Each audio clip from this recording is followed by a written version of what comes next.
El escritor de esta carta es el apóstol Pablo y está catalogada o denominada como una de las cartas pastorales junto con primera y segunda a Timoteo.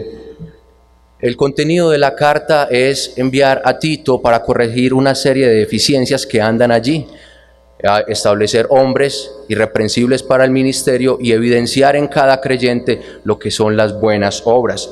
Tito es el receptor de esta carta, es conocido como un hombre fiel, un hombre de buen testimonio, un hombre apto para emprender la tarea que el apóstol Pablo le está dando. Su llamado tiene que ver con corregir estas deficiencias y él va a Creta. Creta es una isla que está ubicada en Grecia, donde no será nada fácil para Tito encontrar estos varones. No será nada fácil para Tito encontrar un hombre que gobierne bien su vida, que gobierne bien su casa, que sea fiel a lo que el apóstol le está exigiendo. Pues la cultura de Creta no es para nada fácil. Lo vemos en el versículo 12 del capítulo 1. Dice el apóstol Pablo: uno de ellos, su propio profeta, dijo: los cretenses siempre mentirosos, malas bestias, glotones, ociosos. Aquí el apóstol Pablo está haciendo referencia a un hombre que era considerado como adivino para ellos, que era considerado el profeta de los cretenses, un poeta que vivió cerca del año 600 antes de nuestro Señor Jesucristo, Epiménides. No es nada honroso lo que este hombre está diciendo. Todo lo contrario, es una completa vergüenza que sus paisanos sean conocidos por ser malas bestias, por tener un carácter que es tachable, por tener una conducta que es completamente reprensible. El tiempo no ha cambiado. En el versículo 13 del mismo capítulo 1 notamos que la situación no ha mejorado para nada, parece que ha empeorado. Verso 13, este testimonio es verdadero, le dice el apóstol Pablo a Tito, es verdad. Lo que se dijo aproximadamente 700 años atrás es verdadero. Así que tu tarea, Tito, es algo difícil. Increíble que a pesar del tiempo no hubiese habido algún cambio. Un reconocido historiador llamado Polibio dice lo siguiente: los cretenses, a causa de su avaricia innata, viven en un perpetuo estado de peleas privadas, contiendas públicas y conflictos civiles. No sería fácil encontrar en ninguna otra parte personajes más tramposos y falsos que los de Creta. Dice además, aprecian tanto el dinero que su posesión se considera no solo necesaria, sino altamente acreditada. Y de hecho, la avaricia y la codicia son tan naturales del suelo de Creta que son el único pueblo del mundo entre los que es sin tacha cualquier forma de hacer dinero.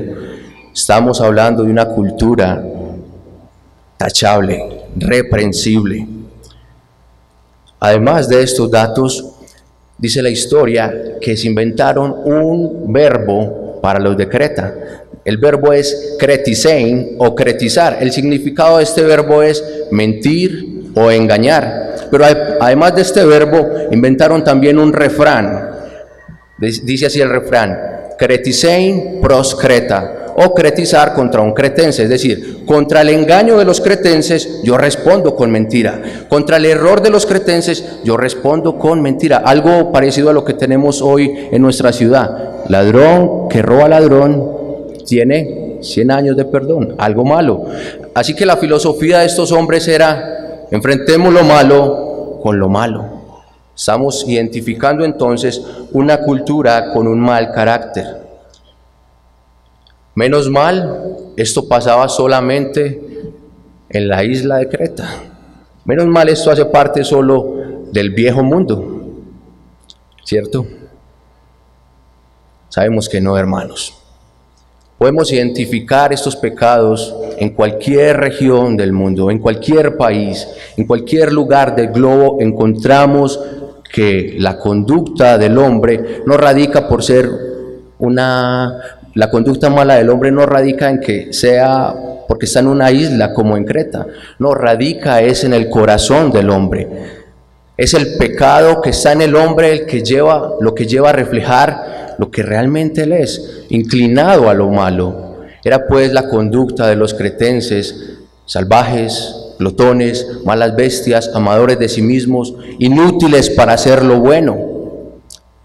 Pero Tito tenía una gran esperanza de llevar a cabo su tarea, pues el poder del Evangelio era suficientemente capaz de transformar esta sociedad, era suficientemente poderoso para transformar los corazones de estos hombres. El poder del Evangelio era y es suficiente para cualquier época, para cualquier cultura. Es poderoso para transformar el corazón de los hombres malos. El tema de nuestro pasaje son los requisitos evidentes para el ministerio, que a la vez son usados por Dios para corregir las iglesias locales y al mismo tiempo la sociedad. He titulado mi enseñanza Evidencias del Evangelio en un hogar consagrado. Evidencias del Evangelio en un hogar consagrado. Vamos a ver 3 evidencias en el hogar consagrado. La primera evidencia que vamos a ver es un hombre irreprensible. En un hogar consagrado debe haber un hombre irreprensible. Es nuestra primera evidencia. La segunda evidencia tiene que ver con el matrimonio, entonces es pureza en el matrimonio, es la segunda evidencia. Y la tercera evidencia es un gobierno ejemplar. Un gobierno ejemplar en la familia. Esas 3 evidencias las notamos en el mismo versículo 6 de nuestro pasaje. Iniciemos entonces viendo la primera evidencia: ser un hombre irreprensible. Dice el texto, el que fuera irreprensible. Este texto, o la palabra acá irreprensible, tiene que ver con 3 aspectos que están en la misma unidad de pensamiento. El primer aspecto está en el versículo 6, tiene que ver con ser irreprensible en su vida familiar. Su conducta debe ser irreprensible en su vida familiar. El segundo aspecto, que no lo vamos a ver hoy, tiene que ver con el versículo 7. Está relacionado con conductas que no deben reflejar el hombre que desea el ministerio o aquel que ha nacido de nuevo. Un hombre no debe reflejar las conductas del verso 7. Y el tercer aspecto de ser irreprensible tiene que ver con el versículo 8 y 9. Conductas que son naturales, que deben ser evidentes en aquel que ha nacido de nuevo y que va a ser un hombre que va a ministrar para el pueblo del Señor. El término irreprensible viene del griego anankletos. Es un hombre que tiene un testimonio irreprochable, es decir, que no puede ser llamado a rendir cuentas. Yo no lo puedo llamar a una sentencia porque no tengo pruebas algunas de que sea un hombre tachable. Es un hombre en quien no encuentro tacha o error alguno. Todo lo contrario, veo en él un testimonio fiel, veo en él una conducta digna de imitar. Luego que ha profesado la fe cristiana, es un hombre que teme al Señor y enseña a los demás qué es el temor de Dios. Estamos hablando pues de un hombre que luego que ha nacido de nuevo, camina como es digno de la vocación con que ha sido llamado. Es un hombre que tiene pecado, claro.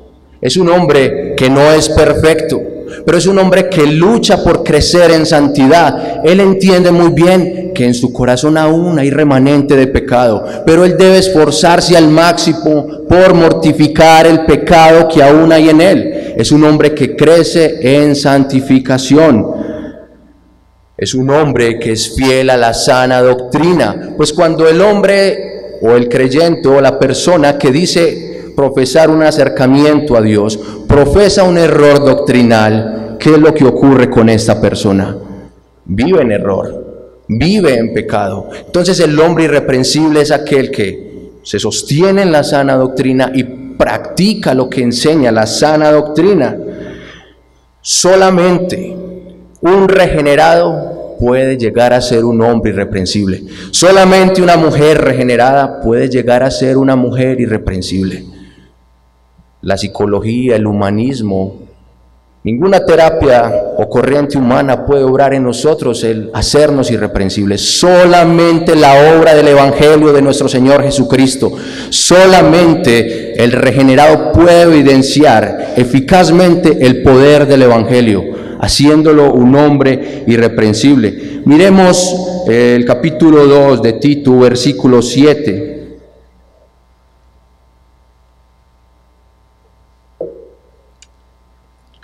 Preséntate tú en todo como ejemplo, dice el texto también, mostrando integridad.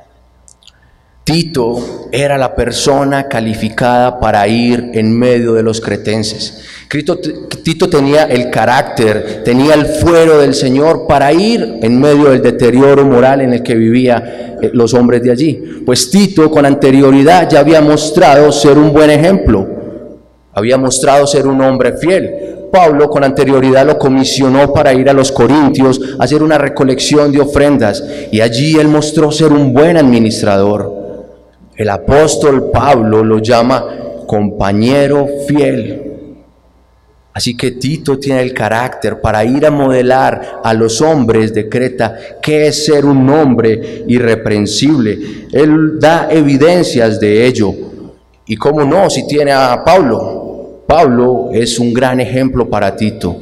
Tito lo había visto, su conducta era irreprensible, evidenciaba el poder del Evangelio en él. Pero no solamente veía a Pablo, también lo escuchaba la sana doctrina y lo veía obrar conforme a la sana doctrina. Pero mayor que Pablo, Tito tiene al Señor Jesucristo, quien es un varón perfecto, más que irreprensible. Nuestro Señor Jesucristo vivió una vida intachable. Lo único que pudo hacer el hombre fue, con engaños, llevarlo a la cruz. Y aún en ello vemos el bien. Hemos sido redimidos por la obra de nuestro Señor Jesucristo.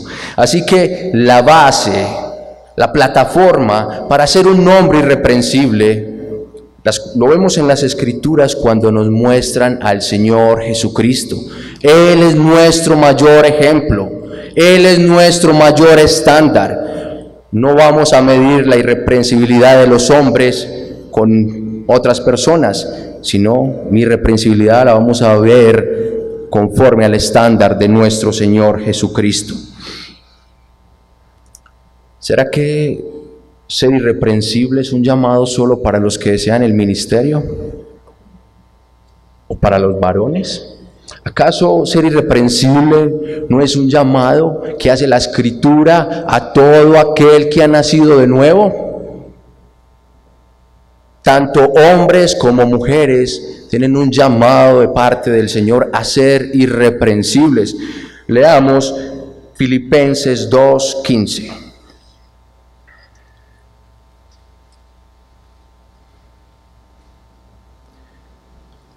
Dice así la palabra de Dios: para que seáis irreprensibles y sencillos, hijos de Dios sin mancha, en medio de una generación maligna y perversa, en medio de la cual resplandecéis como luminares en medio del mundo. ¿A quién se le está diciendo esto? A todos los creyentes. Todos los creyentes debemos ser irreprensibles, debemos reflejar, evidenciar el poder del Evangelio en nuestras vidas. Cada uno de nosotros que hemos dicho que creemos en la obra de nuestro Señor Jesucristo, para cada uno de nosotros, amados hermanos, es ese llamado, ser hombres irreprensibles. Que si nos llaman a cuenta, no encuentren algo de que puedan acusarnos, que las pruebas no sirvan de nada porque se esfuman. Para el mundo esto es un imposible. El mundo tiene muchos imposibles. Es imposible ser un hombre irreprensible. Es imposible vivir toda una vida con una mujer y con los hijos que tuve con esta mujer. Para el mundo es un imposible tener pureza en el matrimonio. Pero para el Evangelio, amados hermanos, es posible mostrar la pureza en el matrimonio, que es nuestro segundo punto. O la segunda evidencia, pureza en el matrimonio. Dice nuestro pasaje, marido de una sola mujer.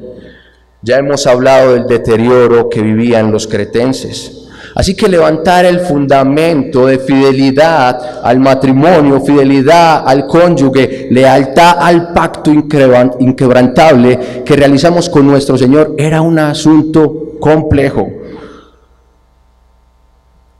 Voy a decir que no está enseñando el texto. El texto no está diciendo que ser marido de una sola mujer es, en el caso de llegar a quedar viudo, quedarme viudo para siempre, pues tengo que guardarle fidelidad a ella después de haber muerto. Algunas personas creen que el texto está enseñando esto, pero no, el pasaje no está enseñando esto, porque el mismo que escribió esta porción de la Escritura, siendo inspirado por el Espíritu Santo, también ha escrito Romanos capítulo 7, versículo 1 al 6, que habla acerca de aquel que ha quedado viudo. Tiene la libertad de volverse a casar. Esto aplica para todo creyente.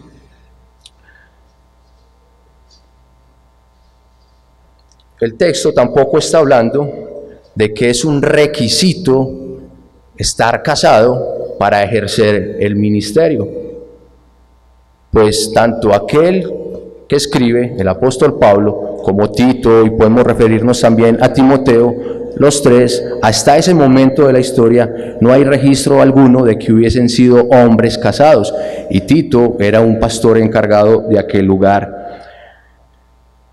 La historia nos ha mostrado que grandes hombres han sido solteros y han ejercido con fuero el gobierno de la iglesia, pero la providencia nos ha mostrado mayormente que el caso de aquellos que desean el ministerio ha sido el caso de hombres casados. Entonces, por eso es necesario establecer este mandato para aquel que desea el ministerio sea un hombre casado y sea un hombre fiel.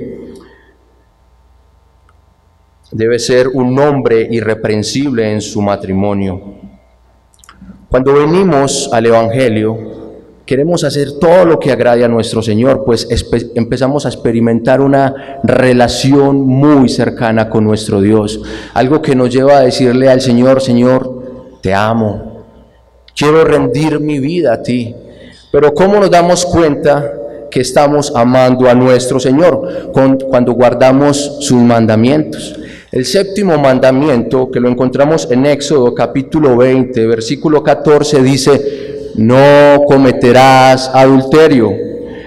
Y el Señor Jesucristo lo explica mucho mejor. Cometer adulterio es tener relaciones sexuales fuera del matrimonio, pero el Señor Jesucristo lo lleva a que lo comprendamos de mejor manera. En Mateo capítulo 5, versículo 27 y 28, encontramos la explicación de nuestro Señor Jesucristo. Mateo 5, 27 y 28. Dice así el pasaje.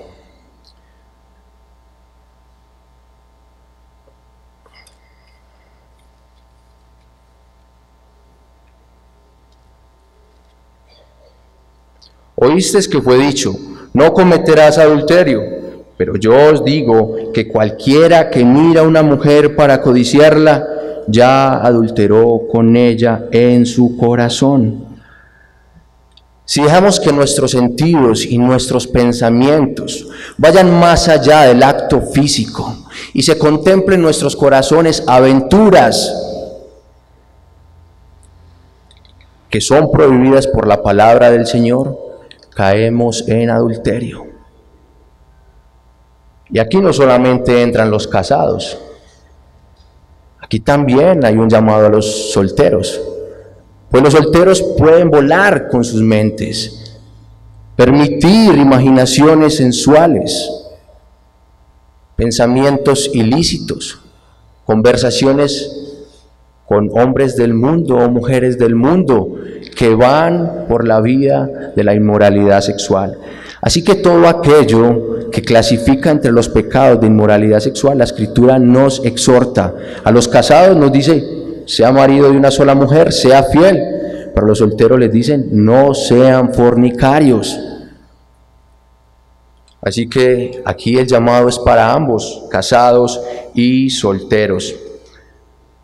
La inmoralidad sexual es un pecado, amados hermanos, que no solamente destruye y causa estragos en aquel que lo practica. Si miramos la historia, vemos cómo la inmoralidad sexual trajo juicio sobre Sodoma y sobre Gomorra. También ha destruido pueblos, ha destruido naciones y le ha hecho mucho mal a las iglesias.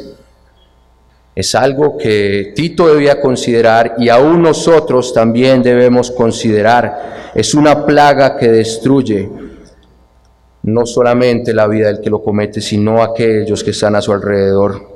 Y Tito era el encargado de corregir estas conductas pecaminosas de Creta. ¿Cómo? Estableciendo un carácter o mostrando el carácter santo de nuestro buen Dios. La manera asertiva que la Escritura nos muestra desde el principio de la creación para combatir la inmoralidad sexual ha sido el matrimonio. Un hombre con una mujer, unidos para siempre de manera indisoluble, de manera inquebrantable. Así que el texto lo que está atacando directamente es la poligamia de los judíos que estaban en Creta, pero al mismo tiempo la inmoralidad de los mismos cretenses. Es una advertencia al mismo tiempo para el divorcio y el recasamiento, pues aquellos que han nacido de nuevo, que viven en el Evangelio, deben ser irreprensibles en su matrimonio. Marido de una sola mujer es ser fiel físicamente, pero también con mis pensamientos, que mi mente solamente pueda contemplar a aquella mujer que Dios me ha dado. Saber que las palabras, los besos, las caricias, el deleite y todo aquello que la palabra del Señor permite en el matrimonio es exclusivo. Solamente es para una mujer y de esa mujer solo para un varón, su esposo. Y recordemos que Pablo es el ejemplo de Tito, pero Pablo no tiene esposa. Entonces, ¿a quién va a mirar Tito en este punto? Pero Pablo, como un buen maestro, él no siempre, o más bien, él no se exhibe como el mayor estándar o el mayor ejemplo de los hombres. Él siempre conduce a sus siervos y a sus receptores a mirar a Cristo. Lo podemos ver en Tito 2:14.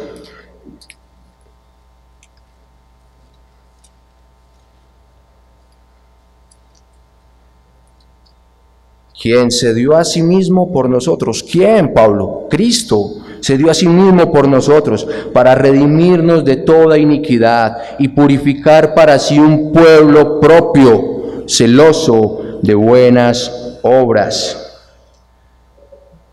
Cristo es aquel que está mirando Tito, pues Cristo ha sido marido de una sola iglesia. Él no derramó su sangre por muchas iglesias.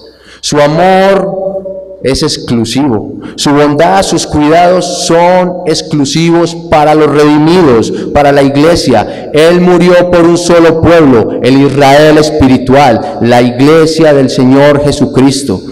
Ella sí es infiel, pero Cristo ha permanecido fiel. Él es marido de una sola mujer y siempre seguirá siendo fiel, amados hermanos. Entonces, el mayor ejemplo que tiene Tito y que tiene el creyente es el Señor Jesucristo.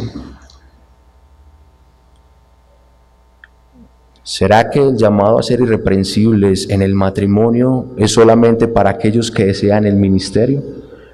¿Acaso los varones que están en este lugar, que son casados, la Escritura no les exhorta a que sean fieles a sus esposas? Los solteros, el Señor no les habla de que se guarden en santidad y en pureza sexual.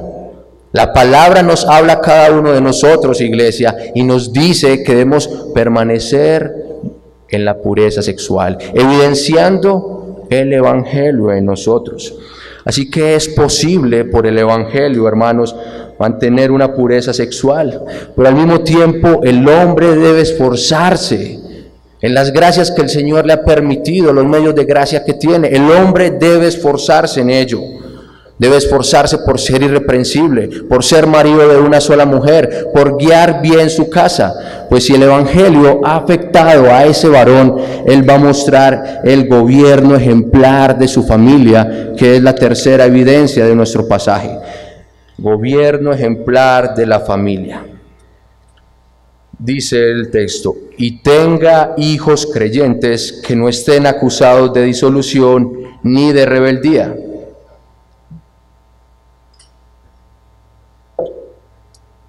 La palabra que se usa acá para hablar de hijos creyentes es pistos, que traducida es fiel o digno de confianza. Tiene que ver con la conducta o el comportamiento. Vemos que en Creta se caracterizaba por la mentira y la rebeldía. Así que dirigir un hogar allí también era cosa difícil. Era una gran responsabilidad que tenía Tito y los varones de aquel lugar. ¿Cómo lo iba a hacer Tito? Confiando en lo que ya había visto, en el poder del Evangelio, confiando en un gobierno piadoso, en un gobierno que teme al Señor, conduciendo el corazón de sus hijos al temor de nuestro Señor, a la fidelidad a nuestro Señor. Pues la idea que da el pasaje es que estos jóvenes sean bien manejados mientras vivan bajo nuestro techo o bajo nuestra casa. Mientras vivan bajo nuestra casa y no sean creyentes en el sentido de la fe salvífica, ellos deben evidenciar un comportamiento que se somete a la autoridad del hogar. Este gobierno debe ser con un cuidado amoroso. No debe ser un dictador que se haga lo que el papá dice y punto. No, debe ser un gobierno que se hace lo que el Señor establece en su palabra, ejercitando la piedad cristiana. Él pone en práctica lo que dice la Escritura. Lo que conoce de Dios lo aplica en su hogar. Esa era la manera, mostrando el poder del Evangelio. Muchos hombres creen que ser tiernos, bondadosos con los hijos les va a quitar autoridad. Todo lo contrario, el Señor respalda a la autoridad, que se somete a la autoridad de lo alto. El pasaje no está diciendo que se debe de tener hijos para poder ser un ministro, pues sabemos que tener hijos es don del Señor. Cuando los hombres o un hombre con una mujer se casa, entiende que uno de los propósitos es tener hijos. Uno de los propósitos del matrimonio es tener hijos. ¿Qué debe hacer todo creyente? Conformarse a los principios que Dios da al matrimonio. Pero entendemos que el tener hijos es gracia o es obra del Señor, es don de nuestro Señor. El pasaje tampoco está hablando de que los hijos deben ser creyentes en el sentido de una fe salvífica, porque al igual que tener hijos, como la salvación es obra de nuestro Señor, la salvación es de Jehová, dice la Escritura. ¿Qué debe hacer el varón o qué debía hacer el varón en medio de los cretenses? Obrar como si dependiera de él, siendo consciente que no depende de él. Todo creyente debe descansar en que la salvación de sus hijos es una obra del gran Dios soberano, que salva a quien Él quiera. El texto enseña que el hombre debe ser irreprensible en el gobierno de su casa, con sus hijos grandes o con sus hijos pequeños. Mientras ellos vivan bajo el techo del creyente, ellos no deben de ser acusados de disolución ni de rebeldía. El caso de Elí refleja el ejemplo de unos hijos disolutos. Elí tenía 2 hijos que profanaban el templo, eran un mal ejemplo para el pueblo. El pueblo como tal estaba siguiendo las conductas de estos hombres. Elí fue probado por Dios y fue hallado falto. Dice la Escritura que Elí no estorbó el pecado de sus hijos. Fue un hombre que le faltó autoridad, fue un hombre que le faltó un gobierno ejemplar en su hogar. Elí no evidenció ser un hombre irreprensible. La Escritura nos muestra que el Señor trae descendencia sobre su pueblo, sobre su descendencia. ¿Por qué? Por no estorbar el pecado de sus hijos. No solamente la disolución debe ser frenada por los padres hacia los hijos. Los hijos de los creyentes deben de experimentar un freno frente al pecado. También la rebeldía debe ser frenada. Y la Escritura nos deja muchos pasajes y nos da suficientes herramientas de cómo Tito lo iba a enfrentar y cómo hoy nosotros también lo debemos hacer. Leamos Proverbios capítulo 22, versículo 15.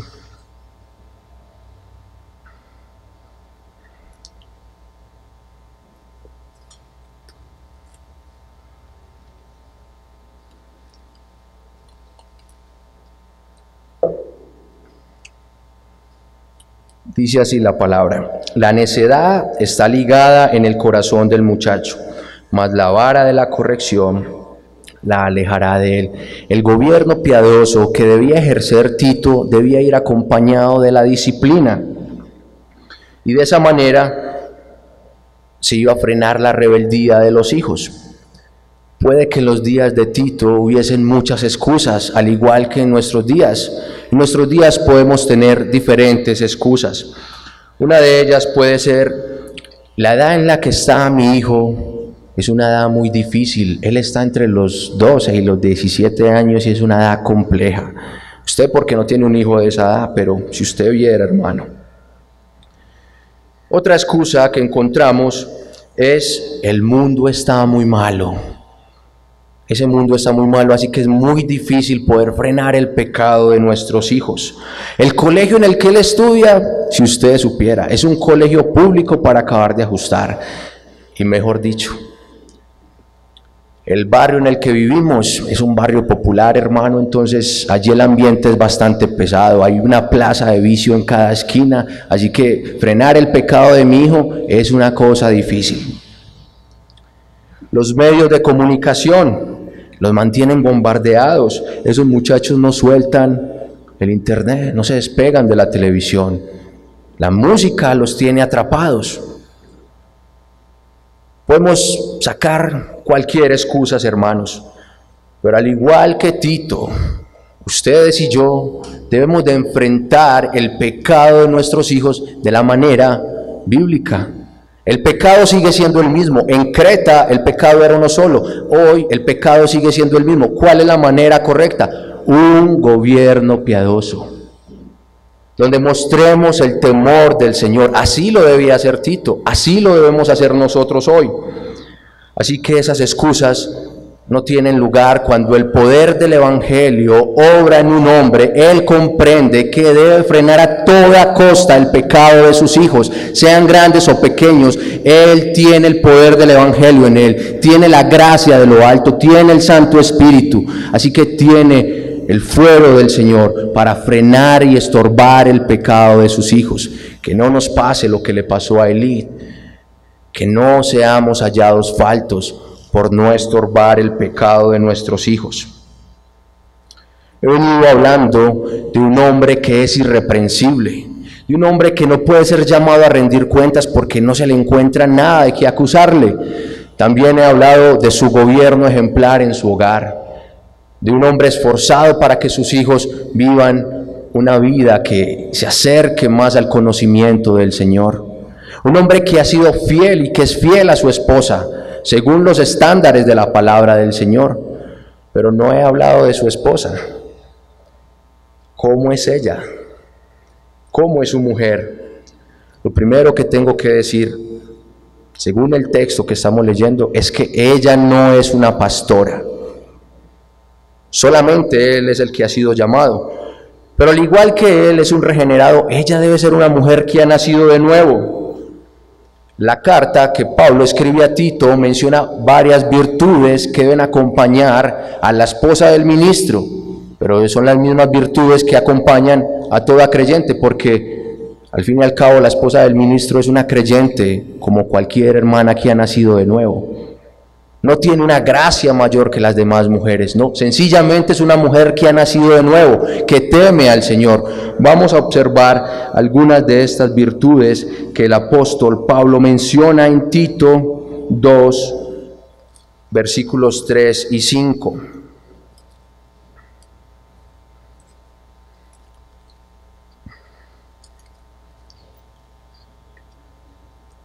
Las ancianas, asimismo, sean reverentes en su porte, no calumniadoras, no esclavas del vino, maestras del bien, que enseñen a las mujeres más jóvenes a amar a sus maridos y a sus hijos, a ser prudentes, castas, cuidadosas de su casa, buenas, sujetas a sus maridos, para que la palabra de Dios no sea blasfemada.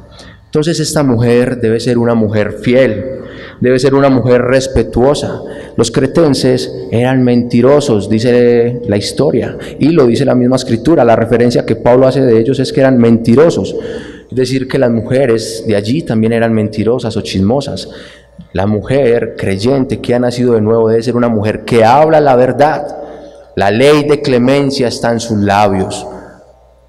No es una mujer que promueve la división, sino que es discreta, que sirve, no es esclava del vino y de ningún pecado, pues ella ha entendido qué es la libertad cristiana. Ser libre del mundo, ser libre del pecado y ser libre de las tentaciones de Satanás. Ella es una mujer libre. ¿Será que estos requisitos o este llamado a gobernar de manera ejemplar el hogar es solo para aquellos que desean el ministerio? ¿Acaso todos nosotros que no somos ministros ordenados en una iglesia, que tenemos hijos, no somos llamados a criar a nuestros hijos en el temor del Señor? ¿Acaso nuestras esposas que son creyentes no son llamadas también a vivir una vida piadosa, reflejando el poder del Evangelio en sus vidas? Todos sabemos que sí.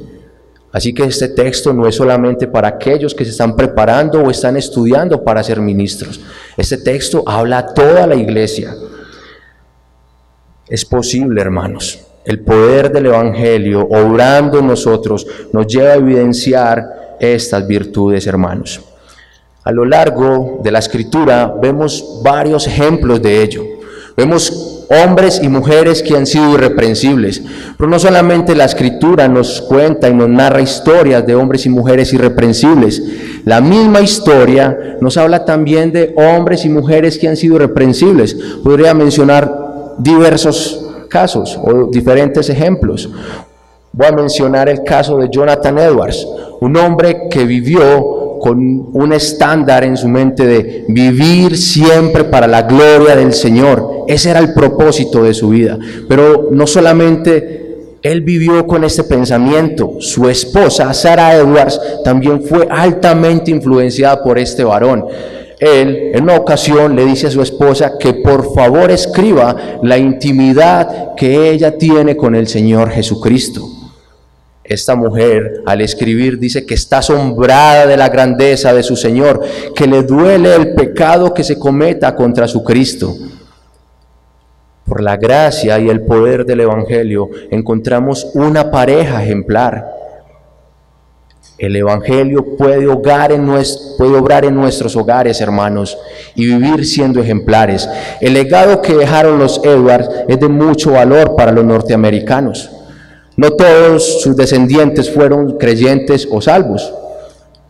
Muchos de ellos fueron fieles y buenos ciudadanos. Al mirar la historia, encontramos que hicieron grandes aportes a la nación norteamericana. Ellos vieron en sus padres, o en Jonathan y en Sarah, un hogar ejemplar, un hogar irreprensible, un hogar en el cual obró el poder del Evangelio. Y ese es el llamado de todo aquel que ha nacido de nuevo. Así que, mis queridos hermanos, tenemos una gran responsabilidad nosotros de vivir, experimentar las evidencias del Evangelio, como varones, como mujeres, como solteros. En todo aspecto de nuestras vidas debemos evidenciar el poder del Evangelio.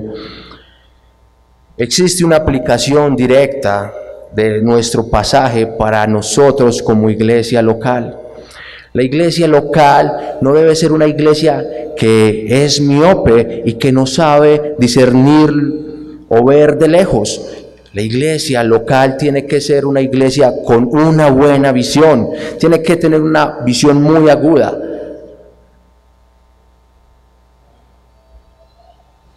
Para discernir aquellos que han de ser nuestros futuros ministros.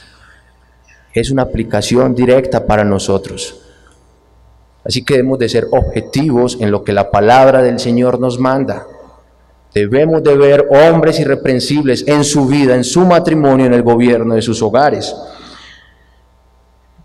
Estas evidencias, como he venido exponiendo a lo largo de la enseñanza, son para cada uno de nosotros, independientemente de la condición en la que estemos, casados, solteros, divorciados, viudos, cual sea la condición en la que estemos. Si somos conscientes, hemos sido reprensibles, el llamado es apartarse del pecado y ver que hay nuevas misericordias y confiar en el Señor, en la restauración del Señor. Muchos no quieren seguir caminando fielmente con el Señor porque su pecado les acusa. En su casa le dicen, ¿tú eres un creyente? Y eso que está en la evangélica. En su trabajo le dicen, llegó el pastor o llegó la pastora, pero como vive, amado hermano, si tu testimonio ha sido un mal testimonio, arrepiéntase, hermano. No se quede allí. Confíe en la gracia de nuestro Señor. Confíe en la obra del Santo Espíritu. Camine con fidelidad, exaltando el nombre de Cristo. Nosotros hemos sido llamados a glorificar a Cristo y Él pronto vendrá por su iglesia. Así que nosotros debemos de prepararnos para que Él reciba una iglesia, una novia limpia, irreprensible. Amados, los animo a aquellos que no han dado el mejor testimonio, a que se levanten y caminen en pos de ser irreprensibles. Es posible por el poder del Evangelio. Y si ustedes lo han creído, Él va a orar en ustedes y no los va a dejar quietos. Los solteros que desean casarse deben orar por un hogar consagrado. No deben esperar a casarse y luego tener un hogar consagrado. No, deben prepararse desde ya. Deben de ser puros en lo tocante a la pureza sexual. Deben permanecer limpios delante del Señor, para que cuando se casen puedan evidenciar el poder del Evangelio en sus matrimonios. Y no deben de escoger a su cónyuge según los parámetros del mundo, no, según los parámetros que nos da las Sagradas Escrituras. Un hombre que teme a Dios es un hombre irreprensible. Una mujer que teme a Dios es una mujer irreprensible. Así que hay un llamado a los solteros a ser íntegros y buscar la pureza para sus futuros matrimonios, si es la voluntad de nuestro Señor. Los varones tenemos un llamado de parte del Señor en ser aquellos que modelan un carácter irreprensible. Nuestras esposas van a ver en nosotros un hombre irreprensible si efectivamente lo somos. Y créanme, hermanos, que el Señor va a despertar en ellas un deseo de intimar más con el Señor Jesucristo. Cuando hay un hombre que gobierna su hogar, cuando hay un sacerdote que enseña a su esposa y a sus hijos el temor del Señor, sencillamente ese hombre va a ver los resultados en su casa.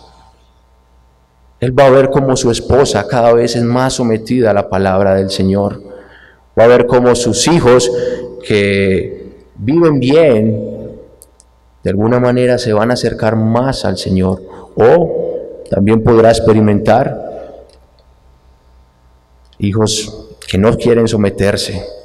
Y allí tendrá que aplicar lo que la Escritura le enseña, tomar decisiones fuertes relacionadas con el tema de la disciplina. Entonces nosotros los varones tenemos un llamado a ser los sacerdotes que evidencien el Evangelio de Cristo en nuestros hogares. Amada iglesia local, la gracia del Señor. Puedo decir el nombre largo, la inconmensurable gracia, así dice el nombre largo.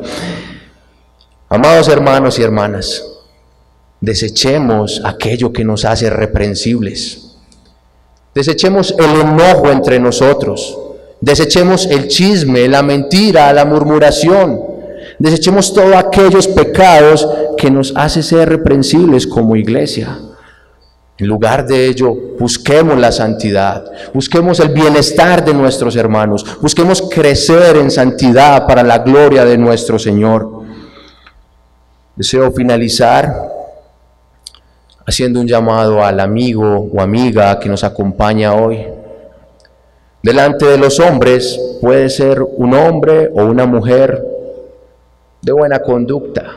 Quizás seas un moralista o una mujer moralista.